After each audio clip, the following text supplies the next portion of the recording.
Hello, everybody. This is Brian from Breaking Down Security. Before we get started, I just wanted to make mention of a training class that our good friend Jay Beale from Guardians is going to be giving at BlackHat USA 2017. If you would like to learn more about hardening and containment of the Linux operating system, you can join his class. Early bird is available. Early bird sign up is available until May 19th. The classes will be held on July 22nd and 23rd and the 24th and 25th of July as well. So he's got two classes. They're running 2 days. Looks like you're going to learn a lot. Beginning with core system lockdown, moving to application defense, least privilege, well-confined configurations, learning defense in depth, creating jails, learning about SE Linux, AppArmor, and Linux containers, so LXC. You'll also understand mod security, intrusion prevention, protection with IPS in Apache and Nginx. So sounds like a lot of great information, like a lot of great knowledge to be gained there from Jay Beale. He's a good guy up here in Seattle, so if you're interested in that class, sign up for it. Okay, on with the show.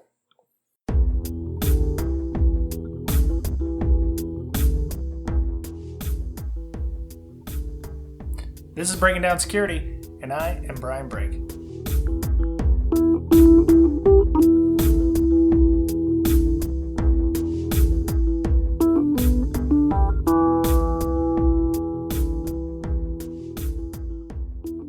Welcome back, listener. This is Brian and Mr. Betcher for Breaking Down Security. What's up? Not much. Apparently, we're having all kinds of fun times in the kitchen in my house here. So, again, we're just lonesome duo this week. Miss Amanda, Miss Berlin is at conference speaking, the AIDE conference, which is a digital forensics conference in West Virginia, ran by, I believe, Bill Gardner. So, hopefully we'll be able to get a situation report from her when she gets back. So this week is just me and Mr. Betcher doing our thing. Wow, she's important. I know she is. And then she's going to be, keynoting at B-Sides Huntsville. I mean, I feel like, we're kind of slacking. You know what? I gave a talk at ISSA Rainier last week. Everybody wow. They were lined right out the door for everybody there. All two of them. To go out the door or to come in? Pretty much, yeah. Really, it was only two people and then a third guy who showed up late. So, yeah, that was fun. Good practice for the big conferences, right? Oh, sure. Yeah. No, those guys were great. We had a great talk with just me and those two guys, and then we talked about some of the WikiLeaks stuff and gave kind of a recap of what happened with Vault 7 and Year Zero and Marble and all those. And then talked about incident response, how to do, lessons learned from our recent incident response in my office and, some gotchas that we found and, what makes sense. So, maybe one day I'll release those slides. Maybe I'll save them and give another talk somewhere else. Yeah, maybe that's something. So, well, we are this is the farthest podcast that we've ever done. We are actually spanning the entire length of the earth. Our guest this week is Matt, who is in Australia. Welcome, Matt, to the show. Good day. Hey, Matt. So for I don't know, for secret squirrel purposes, we're not going to give Matt's entire name. He is one of our Slackers. He's on our Slack channel, which we'll talk about at the end of the show. But he reached out to us a couple months ago asking about some MFA issues or multi-factor authentication issues. And I thought it was an interesting enough talk, and we took us a little while, but we finally got all of our I's dotted and T's crossed, and finally got him on the show. So it's really great for him to be here, and we're happy he can talk to us about multi-factor authentication and some issues that he's trying to fix, or we're trying to fix with MFA. Yeah, so Matt, maybe you could tell us a little bit about yourself in generic terms that won't get you found out by your company or anybody? Yeah, no, I'm a pen tester. I've been doing it for, I don't know, like 2 years now, I guess. So fairly new to the industry from the offensive side, I guess. Before that, I was doing more defensive things. So sort of responding to things, that sort of deal. And before that, it was a lot of sysadmin and dev and that sort of thing going on. So I guess I've been on all sides of the fence. Right. Very good. Okay. So we were talking about multi-factor auth and so what is the problem that you're having with your multi-factor authentication? Maybe you could tell us the story about how you came to asking us the questions you had in your email. So I'm at an organization at the moment. We've just stuck on two-factor on some of our assets, and I didn't really want to have my phone on me. It gave me the shits, I guess. I didn't really like having to go to my phone, pop open random authenticator app number 5 to then get a credential out of, which timed out almost as soon as I wanted to enter it. Like I always seem to get on the end of the minute. Mm-hmm. So then I could then log into my, some app, pull my thing down, and it logs me out like half an hour later anyway. It kind of gave me the irrits, I guess. So I ended up getting the token and sticking it on my MacBook instead. So the same machine I was using to authenticate. So then I'd pretty much just run this bash one-liner, and it would give me my little one-time token, and I'd stick it in the app and keep going. But at some point I thought, wait, hang on, this is a good idea. Like it's something I have, and it's something I know, but they're both in the same box, which I'm entering my stuff into, and it kind of made me think, I should probably look into that. So I ended up sending out a survey to my place that I'm at, and I got not that many responses on it, but they were very varied. The questions are things like, the obvious things of, do you think this is a good idea? Do you think, do you recommend this sort of stuff to people? What are you actually preventing with this sort of stuff? And, is there a difference in running it on my phone or like another device rather than, my machine I'm using to authenticate? But yeah, again, all the responses I got were very varied. There were some people were saying, no, that's fine. If that machine gets wrecked, then you're up the creek proverbially. Oh, geez, up the proverbial creek. Mm-hmm. I guess is what I'm trying to say. Yeah. But then others were saying, hey, that's a horrific idea. What are you doing? That's a policy violation, or that's practically just a stupid idea. But then I had some responses of, I hadn't thought of that. We should probably consider this. Like, is this actually a bad idea? So then I thought, hey, I should probably hit up some guys I know or should know pretty well. Mm-hmm. So hit you guys up because I listen to your podcast a lot. I'm pretty happy to shill this podcast to everyone I meet. So, good job. Cool. So the obvious question is, you must have reached out to the security people in your office. And did you happen to find if there were any policies or something that your company was enforcing that said you must do two-factor, you must do it this way, or did you not have any kind of policy or any guidance at that time? So I think just based off the size of our organization, because we've got a fairly small sort of business unit for it, like we're sort of self-governing and that sort of thing. Mm-hmm. The guidance was, hey, we're all adults and we're all professionals. You should probably consider this. But there was no actual official guidance on how this should work. I don't think anyone considered it. Mm. I think we're all just looking at, hey, it's we're using this authenticator. I think it was just assumed that we're going to use phones, but I don't think anyone really looked into, hey, you could stick it on anything really. The implementation is pretty well known. You can stick it in anything. Okay. Here we are. Cool. So, obviously, your company decided that the MFA was needed for, you must be using it for like VPN or something, but MFA has always been trying to solve various problems with, credential theft, or sometimes you use it for password lockers, that kind of thing. What are you guys using it for in particular? We're actually just using it for like a corporate wiki and that sort of thing. So we're able to keep all our data. Mm-hmm. We don't have a VPN as such. Like, we're actually all BYOD. We don't really have a corporate network as such. We just use this asset, really build our stuff off that and go. Okay. Well, I know I've used RSA, I guess, soft tokens on a company before. And so they would say, like, it's something you have and something you know, right? So something you have would be your laptop, and something you know would be your password. So I can see how if your laptop were stolen, then that's okay because they don't know your password. However, if your laptop were compromised in some way, yeah, they could use two-factor authentication to remote in. However, since we had split tunneling disabled, once they logged in, they immediately lost connection to the laptop at that point. So I know that was a mitigating factor for what we had implemented then.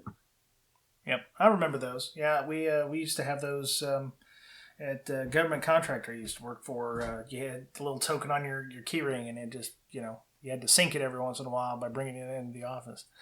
So, so why are you kind of, the question that you asked us was what does MFA solve? So, I mean, why are you trying to ask that question? It seems like that's the next logical step that companies are trying to go to. I mean, we started with, one, secure protocols like, you're supposed to use SSH over RSH and Telnet. Okay, so we've done that. Okay, now you need to use passwords that are secure. Okay, we've gotten to that point too. And now it's like, well, now you have to use password managers because you reuse all the same passwords. And now you have to add an additional factor to that. We're trying to solve the problems of security, but now you're saying that, you're asking what does it actually solve? It seems to me that that's the cutting edge right now is, using Octopus, or you're using your Google Authenticator or any one of the other authenticators. What's the hang up that you've got with MFA in this case? So I guess the hang up I've got is it's sort of irritating to use. It stops a lot of people from just logging in the first place and getting stuff done. I honestly don't like I don't like having to find my phone and plug it in, which I guess is sort of a really terrible thing to say as a security professional. But I think it ruins your user experience. I think there's got to be a better way of authenticating and handling this sort of stuff. Like, realistically, I think multi-factor's been trying to solve this problem of someone you're reusing passwords somewhere else, and you've been spearphished for, I don't know, facebook.com or organization name.facebook.com if they're using Facebook at work, and someone reuse their creds everywhere else. I think that's the sort of stuff multi-factor's trying to solve, that we can kind of fix them. Like, we can kind of stop people from using the same password if we shield something like LastPass, which obviously has its own issues thanks to Tavis. Actually, not thanks to Tavis. Like, realistically, bugs are bugs. Yeah. You just happen to find them, I guess. Well, to be fair, the LastPass issues, I think, are mostly with the plugins that are in the browsers themselves. If you use LastPass or you use a password manager without the browser integration, which everybody's like, well, why would you do that? That's kind of stupid. I enjoy me some copy paste. I don't mind not having the automatic login on my browser. It actually skeeves me out having my browser have that kind of access to all the passwords, because it used to be you storing the passwords in the browser anyway, or in some kind of secure key manager there. I don't use any browser integration on any of my password managers. People think I'm crazy. It is kind of tedious because sometimes I do have to go into my locker and I have a 50-character passphrase. But yeah, I mean, I completely understand. So what are our options if we're not going to use a token or MFA of where you're putting in a 6-digit PIN? I don't know. I kind of like the idea of actually going back to what you just said. So I'm guilty. I do have LastPass integrated with my browser, and I love it.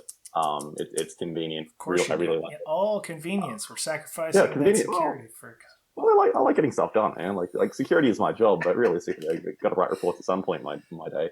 Yeah, that's true. Do it and break stuff, but I can see why you'd go down the path of copy paste out the password belt somewhere else. Yeah. I don't know. Like, I think I like other solutions more. Like, I haven't got to play with Okta or Duo or anything like that yet. But I kind of like the idea of if my phone or some other device just said, "Hey, do you authorize this sort of thing?" So, I kind of like with a bunch of Australian banks, they'll SMS you before you do certain actions. So they'll say, "You want to transfer money somewhere," and they'll say, "Hey, did you confirm? Are you doing that? Are you going to transfer $500 to shady, company X? Yeah, sure. That's what I said. Yeah. So sort of having context around what you want to do, like I think that's a lot easier than going across another device and then entering in a 20-digit code, or I think, what's Google Authenticator? What's that do now? I don't know. So it's still 6 characters, but so you like the idea of the SMS multi-factor, because I have a friend of mine. Her name is Sarah Sharp.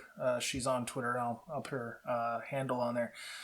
She was working with some organizations where NIST is actually going to deprecate, and that's a U.S. based organization, of course, but they tend to follow international standards, but they're getting rid of SMS related multi-factor because they figure that it's been deprecated for the duos and the octas and the RSA, whatever RSA UB version. She loves the UB keys. She loves the U2F stuff, which is another whole thing.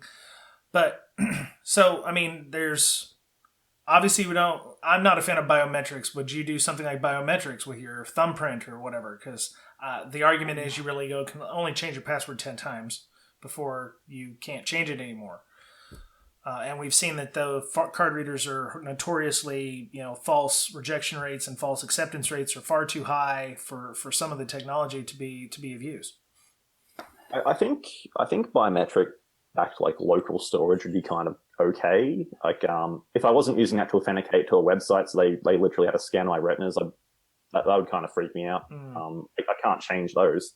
Yeah. But if it was authenticating to a local store, like if I had to swipe my thumbprint over like a little thing that talked to a TPM, then signed a certificate, signed a web request or something, I'd probably be more okay with that. Similar problem though, I guess, if someone grabs my machine and my thumbprints on my thumb. And goes off that. I guess going back to the SMS thing, so yeah, NIST are deprecating SMS basically. Like, I guess I shouldn't be trying to push SMS. What I liked about that was context. So like knowing that something's happening, and it was just like a yay or nay. Okay, so it's not a code, but it'd be like you said, are you the one who asked to transfer this money? Yeah. So some banks will just say yes, I believe. So you can just reply back yes, I believe. That's probably not great. Yeah. The particular one I'm with, they make me enter a PIN, and that kind of shits me a bit. But I think that's at least I've got the alert that something's happened. I think as a pen tester, the worst thing you can, or just an adversary in general, the worst thing you can see is you try to log into something and then it prompts you for that second factor, and it's just texted someone or it's just emailed someone or it's done something. If they get an alert out of that, you're even if they're not particularly security aware, they're gonna raise the alarm. Someone's gonna freak freak the shit. They're gonna jump. Well, not necessarily, but then they'll be like, "What the hell's going on?" So they'll be on alert at that point. From then on. Looking for other things going on and connect the dots in that sort of way. I know when I use Duo, occasionally I'd get like a double request. Do you approve this? Do you approve this? I'm thinking that's weird, but it's probably just because I'm doing it at the exact moment. Probably just a code bug or something to that effect, or maybe it was me on the website not doing it right. Yeah, but, the one thing I've noticed, especially with two-factor systems, is I have a MacBook. I use a MacBook at work. If you have things like power nap set on your MacBook, which will, if you've got it, sleeping or whatever, sometimes it'll come on. And if your VPN times out during that time, it'll ask for another Duo authentication or Duo push. So at least where I work, once in a while you get an email from somebody, I'm on the security at list, and it'll say, hey, I got a Duo push at 12:30 at night, and I know I'm not at my desk and I'm asleep and whatever, and I'm like, yeah, you have power nap enabled on your MacBook, turn that off, which is a good tip, if you so I didn't consider that, but that would that kind of scares me, because that would kind of desensitize users into maybe ignoring that. And that's one of the that's a big advantage of that sort of system of, hey, are you doing that? And you're like, yay or nay, like, did I do that? Yep. Like, yeah, I'm logged into my bank, of course. Transfer money, do that. Yeah, log me in. But if you started going down a path of a system where it gave you not not false alerts or false messages, but just something that it did actually try to authenticate, and it wasn't a security event. It was just your machine turned on at some point. Yep. If that starts desensitizing people, you just lost the one advantage you had. Well, that and you saw convenience, I guess. But that's kind of terrifying to me. Yeah, if you're a guy who's constantly getting those, you become inured to them. You're like, nah, it's just something on my whatever on my MacBook. You may actually be getting attempts or whatever.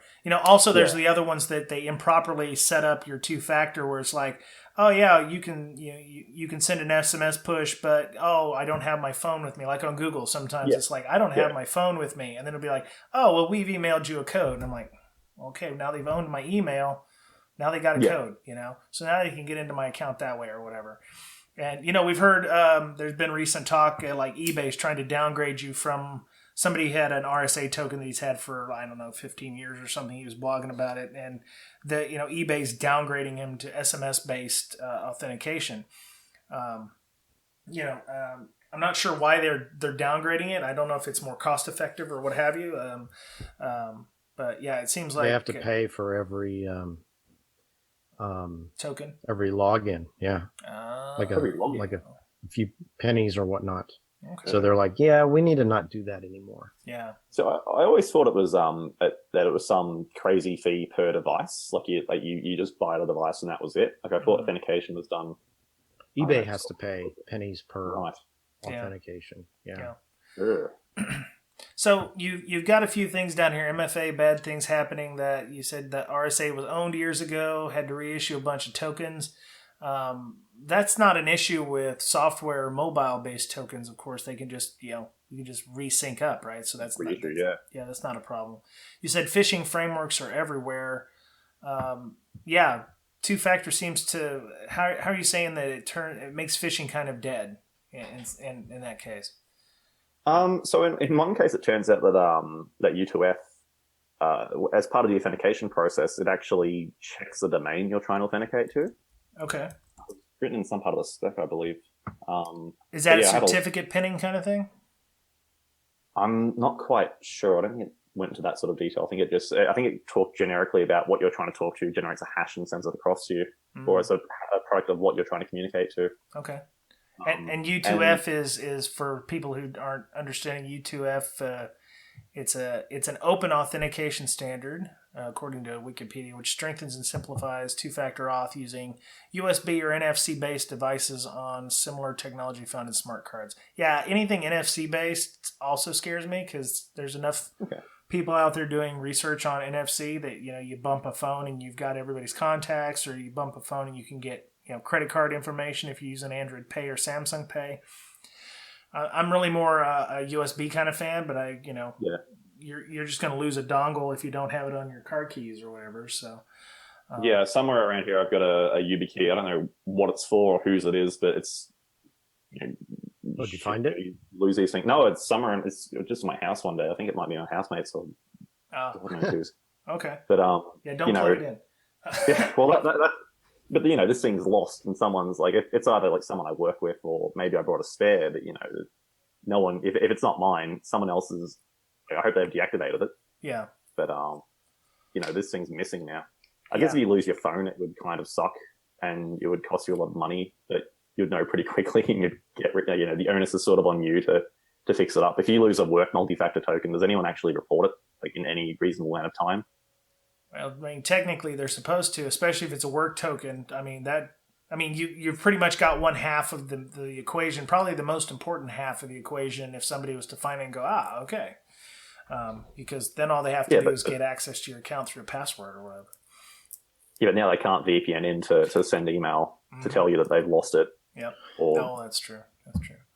Or maybe they're just not going to say it because they're just about to go on holidays and it's too hard. Like I don't know. Like I find that no one seems to report any of this sort of stuff, so it kind of sucks. Well, it seems like that'd be a policy issue that if you don't do that, then there's some reparations. But you said you are pretty much a startup, right? Where all the devices are basically personally owned, so you've got BYOD issues on top of that. So I think multi-factor is just one facet of the issue that you've got going on in your company. Being able to bring your work laptop. People probably torrenting the hell out of your internet connections. So Yeah. So what? Okay. So if we don't use SMS based or PIN based two-factor, what are some of the other things? I know that in our software-defined perimeter talk with Jason Garbus, there was some technologies that were mentioned that I was like, well, you almost have to implement. I mean, there's no way you cannot implement two-factor with this because you do port knock. The idea is you do port knocking on a device, and by doing so, you send a special token inside the packet that allows you access into the system. It seems to me you would have to have a second factor just in case, so that if somebody got a hold of your box, they wouldn't have unlimited access to your system.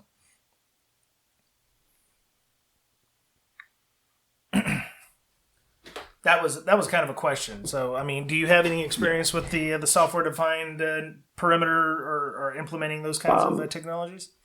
I try to push Beyond Corp, so Google's Beyond Corp, a lot. The idea of sort of something similar, but the idea is that you've got a device, it's probably just a Chromebook or something like that. Yeah. You can't do much of it. It doesn't let you run code other than what's sort of published, kind of the walled garden thing. You never let the thing go into developer mode, so it always is just doing what you push to it, really. Yeah. But the idea behind it is that it's a zero trust concept, or zero trust network, really. You've got your endpoint device, which your credential, so my password for me at domain.com would get me to authenticate, but my device's state, the device itself is also part of the credential. So it's patch level status, it's when's the last time it's ran AV, that sort of stuff. It's all part of the credential as well. And to sort of push that I'm actually coming from that device, it has to sign requests, or it's got a TPM on board and that sort of stuff. Right. And I think that's probably a better direction, where my device is the thing that I should probably be trusting anyway. But it sounds terrible to reply back to how do we fix multi-factor with, implement secure computing and re-engineer your network so nothing is trusting anything else. That seems sort of bad to recommend all this stuff just to fix one thing. Yeah. And most people use their mobile devices to check email, or, some of them actually use them to log into VPN anyway, which, like we were talking before the show, if you've got your MFA pin or whatever on your phone, you are losing that whole second factor, that second device, because you're able to do everything you wanted to do on your phone anyway. So, there's a lot that when you're implementing the thing, the two factor is not complete. Not a complete workable solution, or it doesn't make it's not as secure as people like to believe it is. So, do you do any pen testing with the two factor?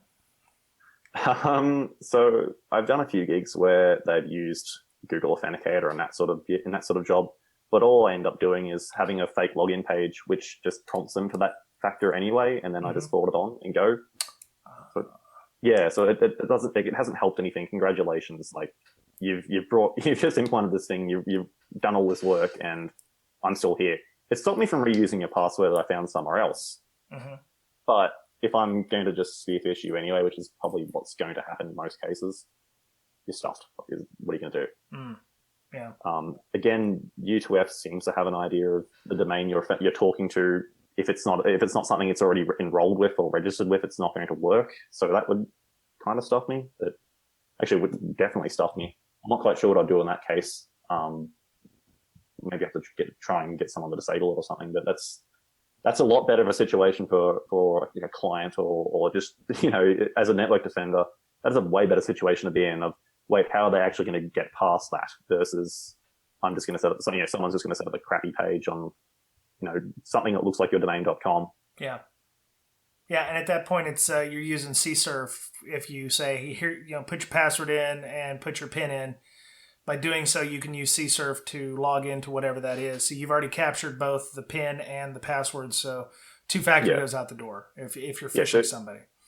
Yeah, so the stuff like Citrix, what I'll end up doing is I'll just let it log in, do its thing, and I'll just grab the session cookie and then just forward it onto myself, and then grab their session and go. Right. Wow. So, cool. Two-factor hasn't helped you. Yeah. Well, don't click on those links, boys and girls.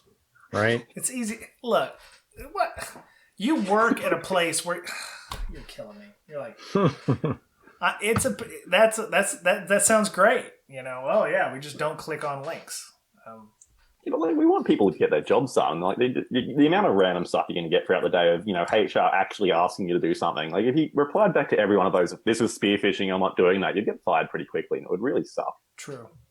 Yep. Plus, people get mad if you ever run phishing campaigns against them because then they feel like they're on the defensive anyway, and they're about to get put on the wall of sheep or whatever for clicking on the link or whatever. So it's in the engagements you did, it was fairly easy to get access with the session token and get in. Yeah, so you just set up a fake website because you're just going to ask them for a multi-factor token anyway, and it's just going to go. So with something like Okta, I guess it would make it slightly more irritating. Where actually, no, then again, I guess they're gonna hit my app. I'm going to forward it on. It's going to correctly ask them to authenticate, and I'm just going to go from there anyway. Yeah, I guess it doesn't solve it either. Yeah. Okay, so you've done this. You've got the code. You got the token and everything. What do you tell companies when you do this kind of stuff? Obviously you're going to be throwing this grenade at them that hey, the fancy $150,000 MFA project is completely useless because I can do this, and I'm not even a bad guy. What do you tell them how to fix it? I think it's when I see people that actually are trying with that sort of stuff, it's a lot better than the places that haven't. So when they're not doing it at all, that's when I start laughing and thinking, come on, guys, like you actually need a budget to fix this. Like someone's made the wrong decision. When I do this to a place that has had it on, it feels bad because they're doing the right thing. They're implementing, standard, industry standard, best practices and that sort of stuff. But it hasn't helped them. And you think, well, you've mitigated password reuse and that sort of stuff, but you haven't stopped someone from, you haven't stopped a target attack. And I guess some people find that comforting that, it's a very targeted attack, but it's not, it's just spear phishing. One place I got back with and said, hey, perhaps we need to look into a solution where this isn't a thing. Perhaps you need to start pushing beyond corp. And that felt really weird as well to do that sort of thing. I don't know if there's a good answer for this yet, other than fix these other problems first, which again, it feels awful, but if it's not going to work, it's not going to work. Yeah. I've read a lot of white papers on Beyond Corp, and I've read, actually talked to some people at Google who use that stuff. Beyond Corp and Zero Trust Network seem to be, I don't know, very mature company kind of stuff where you have to have all of the basic stuff done before you decide you want to go to this, because this is big league stuff where one mistake can really screw your pooch. Yeah. So you don't want to be, just implement, hey, let's just Monday morning, let's just start, blowing things up and doing zero trust. I mean, you can't just do it overnight. It's very expensive. And if you're, it's got to be planned to the letter before you be able to implement it properly. Yeah, no, it's crazy to come back with a response of re-engineer your entire network. Oh yeah, by the way, Google are doing it right. Yeah. Be like Google, and that's a problem. That's a lot to say to someone. It's a lot to put into a place. But realistically, if you're looking at a concept like Beyond Corp, I think the idea is the devices, you get whitelisting for free. Everything's a web app. Yeah. Nothing else really runs. The device has to authenticate it as well, and that. Now it comes down to if you can't get code to run on the device, and you can't get and you can't really get the user to do anything weird, then you're kind of in a good state. But if everything's a web app, then web app controls actually start mattering a lot more. Like CSRF, cross-site scripting, that sort of stuff is crazy. It will actually ruin things. Yep. But if it comes down to you can't get this device to run anything weird, and your web apps are sort of sane, it comes down to someone's going to steal your device and rob a hose or dude to get a password out of them. And that's probably a lot better of a case than we're in at the moment. Yeah. So, Mr. Betcher, did your company uses two-factor or multi-factor, right? Right. Do you use just straight up like Duo or Okta or whatever for that? No, it's something like a Citrix or a RSA type solution. Right. Yep. Okay. So do you ever get called in to help, re-architect? Did you get called in to re-architect that, or was it already there when you got there? It was already there. So I guess the software is installed on the device itself, right? Oh, okay. Oh, yeah. I mean, yeah. I've always been a fan of like things like certificate pinning for websites, to go beyond HTTPS, where you have that second factor where you prove that, yes, I am an employee of company X, instead of just some guy, let me in. Or otherwise, if you're just, Joe Nobody, you may get to a site that may look entirely different, or it may come out with a 404, so it doesn't look like that site exists at all, because it's always checking for the certificate ahead of time. So, yep, that's a good one. When I log on to certain sites, like a portal, something like that, I have to have the certificate. I have to have multi-factor auth on my phone, like Duo, Google Authenticator, and that sort. And then I have to have the password. Yeah.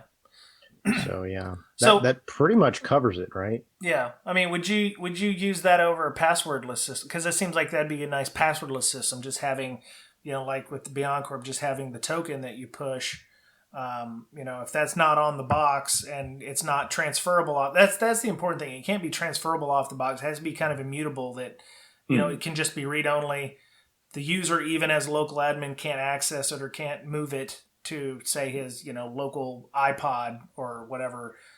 It seems to me that those would be that would be the best way to do it. And then all you need to do is have some kind of push or something where you've got a token and you have a second factor, or you have I don't know.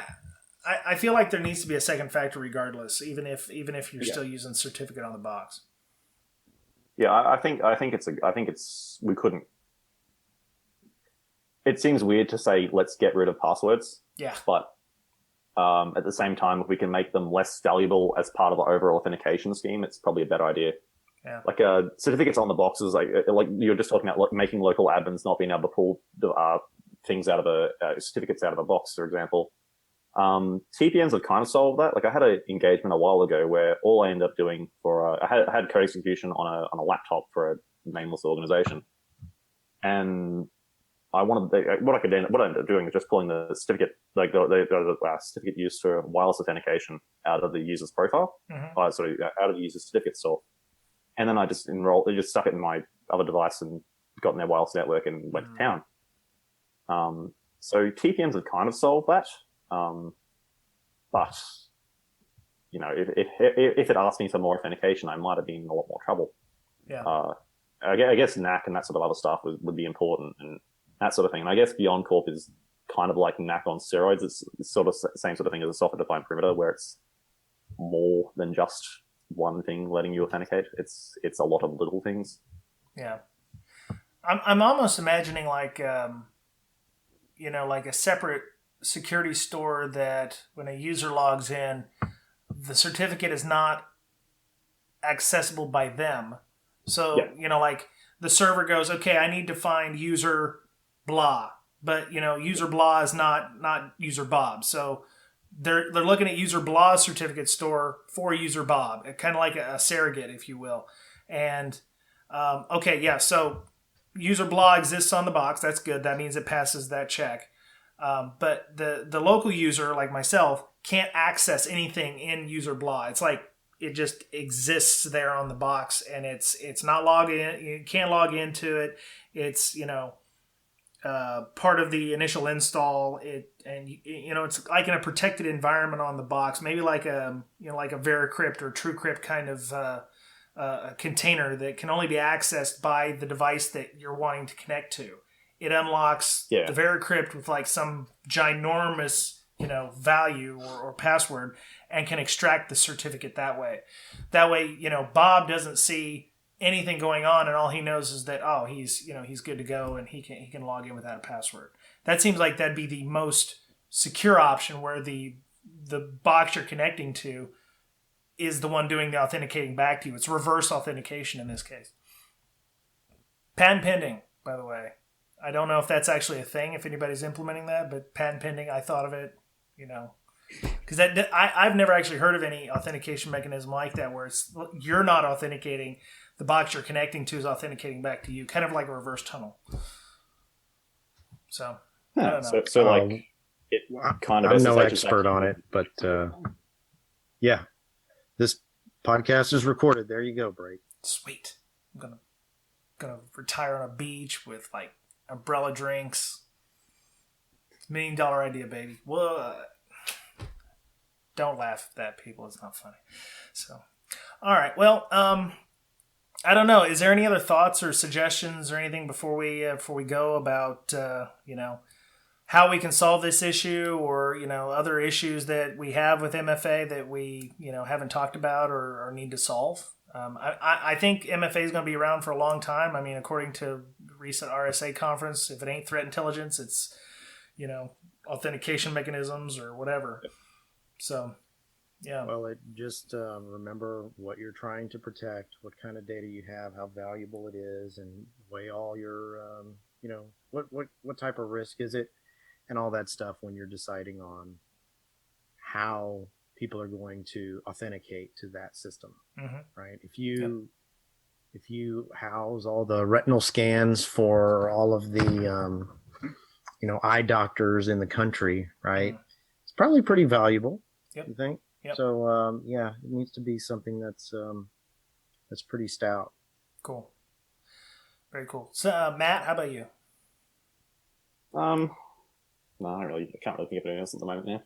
Okay. All right. Well, Matt, if somebody wanted to discuss with you in the future about, any of the MFA stuff, or, they want to comment on some of the things that you had mentioned, is there a way that they can contact you without, Just hit me up on Twitter, man. I'm at infosec_mean. So it's mostly just me talking trash. Yeah, I'm on Slack as well. Yeah, I guess that. Yeah, I'm on the BDS podcast Slack, actually. Really? What? Yeah. I've never heard of this BDS Slack. What is this? How do you get to it? I think there's a link somewhere. I think it's probably going to be in the show notes even. Oh, sweet. Mr. Betcher, how would people get to the Slack if they wanted to? I want to include Mr. Betcher more on the end part where we're talking about how to communicate. Yeah. So like you would go to breaksec.signup.team, something like that. Yes, and, very good. Sign yourself up. We've got a lot of talent on the Slack channel. Oh my God, I don't. Probably larger than the city you grew up in, right? It's getting there. I think right now, I'm logging in right now. We have 287 people in general tab. That's by far the largest. I mean, we have others. We're doing the book club, the Defensive Security Handbook with Miss Amanda and Mr. Lee. We're doing that on Sunday afternoons. We're going to start recording those, I think. We actually recorded this podcast using Zoom, which seemed to go fairly well. I mean, I'm in Seattle, Mr. Betcher's in Austin, and Matt's in, where are you at in Australia? You in the Canberra area? I'm in Canberra. Canberra? Yeah. Okay. Yeah, it's great. Would recommend. So go to Melbourne, seriously. We're only about, 20,000 miles away, or, 30,000 kilometers. 30,000 kilometers? It's a really long, long way. Yeah. Wouldn't want to walk it. Yeah. So, it'd be a bit of a swim. This worked fairly well. So, we're using the Zoom to also record our Python class. So, we have another Matt who we heard talk at B-Side Seattle. And he offered to run a 6-week Python course for us. So if you wanted to learn Python, we did that. We did the first class Thursday night. It actually went really well.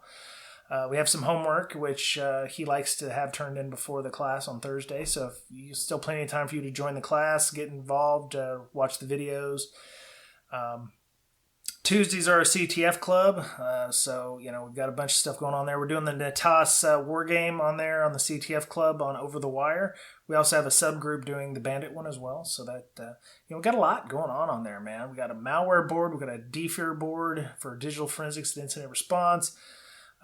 We have a pen testing board, so if you have questions about pen testing, so we got a lot of stuff going on outside of the podcast on Slack. So it's a very active group. So. feel free to definitely join us. HTTPS breaksec.signup.team. And at InfoSec meme for Matt. Are you going to be anywhere where people might be able to see you? Are you going to be at any Australia-based conferences? I would love to go to DEF CON, but I think getting there at the moment might be a bit of a problem due to a bunch of circumstances at the border. So that might I'm sorry about that. Oh. Yeah, we apologize for that. Yes. You weren't the first person to tell me that they're going to eschew all of the U.S.-based conferences because of our lovely regime. So I apologize for that. Maybe you can watch them on Iron Geek's website or something this year. I'd love to come to some foreign-based ones. Maybe I'll get up to Toronto and maybe do some sector or something this year. So we'll see what my availability looks like. So, Mr. Betcher, how would people get a hold of you if they wanted to get a hold of you? Well, I'm also on the Slack channel, and you can follow me on Twitter. My handle is @BetcherPone. Are you on the Slack channel? Hit me up there. And are you on the Slack channel? Can we be honest? Are you? Am I? Well, see, you told us to please get off the Slack channel because people might beep in during the cast. So technically, I'm not on it. But I can. Rules lawyer, gods, no. Yeah, actually, I'm not on it either at the moment. Now you mention it. Oh, great. All right, look, I'm gonna get off of it right now too. Anyway, so yes, Mr. Betcher Pond is on Twitter. He's also on Slack. He actually has a job. I'm using quotey fingers when I say that, job, so that he can't be on as much as me. I tend to like just let it run in the background in my office here, which is Studio BreakSec World Headquarters. So I'm at Brian Break on Twitter. You can follow me there. We don't have a Mastodon yet, and I really don't see any real reason right now to do Mastodon. When it becomes a thing, I'll just make something up. But we don't have a Mastodon presence yet.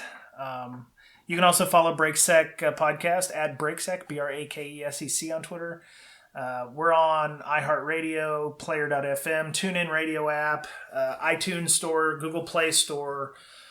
There's really no place that you can't get us. We're cross-platform. We're on every possible method by which you can listen to us on the mobile. We have an RSS feed, www.breakingsecurity.com. So, and I was remiss in my duties last week. Miss Amanda was not on the show, so we did not put her contact information. You can reach her on Slack. She's on Slack at InfoSyster, INFOSYSTIR. She's also on Twitter with the same handle. And, she's been greatly missed over the last 2 weeks here, so hopefully we'll be back next week at full strength. So that was it for Breaking Down Security Podcast. Hope everyone has a great week, and we'll talk to you again real soon. Bye-bye.